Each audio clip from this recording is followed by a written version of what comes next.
Alright, so the next step is to take out the bottom ball joint bolt. And I say bottom ball joint because this car only has one ball joint, but I guess some cars have a bottom and an upper ball joint, so I'm just going to call it the bottom ball joint. In order to take that out, we have to take out this pin, and it's on this castle nut. Where'd my example go?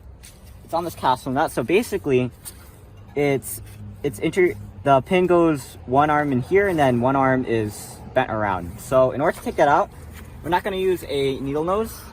We're actually going to take any pry tool or anything that we can use as a lever, and we're going to use that as a fulcrum to pull it out. Alright. You guys didn't see it off camera, but this took me like 15 minutes to understand how to take this out.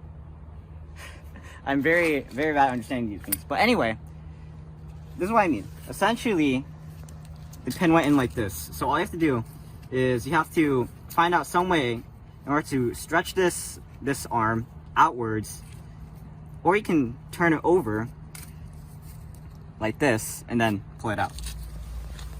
There we go, finally.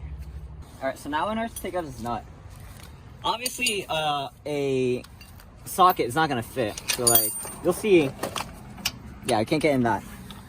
So the only way to do it with a socket would be to take out the entire knuckle and do it that way. But instead, we're gonna do it the smart way using some other tools. So we have a flat wrench right here, and we're just going to fix it on. And if you can't already pull it out by hand, then just take a hammer and knock it in. I find that using the part just below the head is the easiest for it to work, but you can do it your own way. But eventually, you should get it to a point where you can loosen it by hand. Alright, so now we got the castle nut out, and for comparison, this is what it looks like. And now we're going to take out the ball joint. So our first attempt is going to be to try to knock it out using vibration. And if that doesn't work, then we're going to take out the entire knuckle, move this aside so that we are able to use the puller, or the tie rod puller.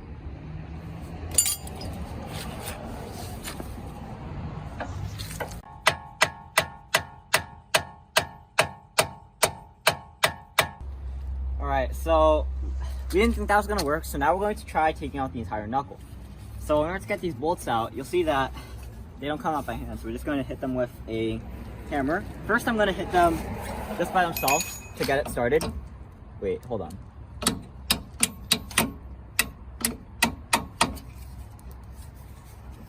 And on the bottom I might need to use a smaller one.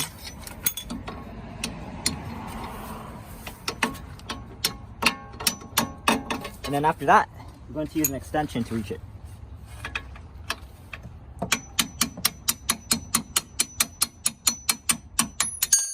Hey!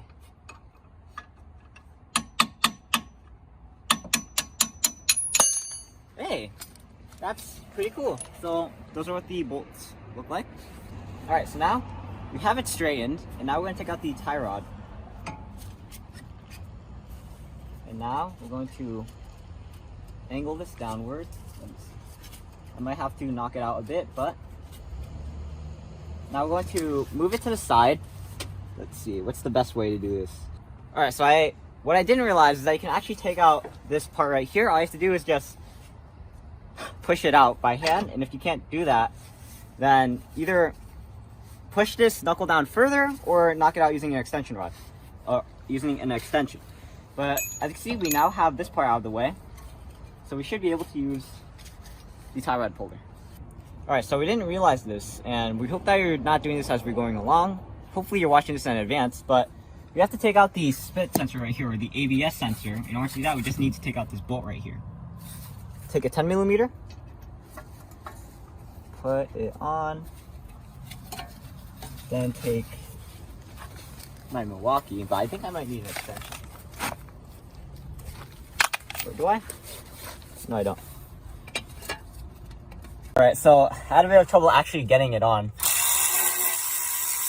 But once we do, you'll see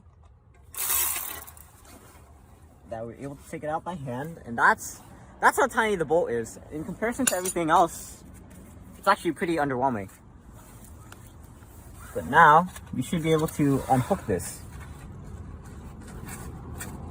We're back. It's been around 15 minutes, and we've had a lot of trouble with taking out the spit sensor. The reason why is because, first off, it was hard to get out, but after we got it out, or while we were getting it out, we actually broke it. So you can see that we put some super glue and baking soda on it, so it should hold up. But the reason that we can't replace this with the new part, or rather the part that we have for replacement, is because as you can see here, there's really no way to attach this old wire. We have to cut this in order to attach it, so we don't want to do that. So we're just going to super glue it and deal with it, at least.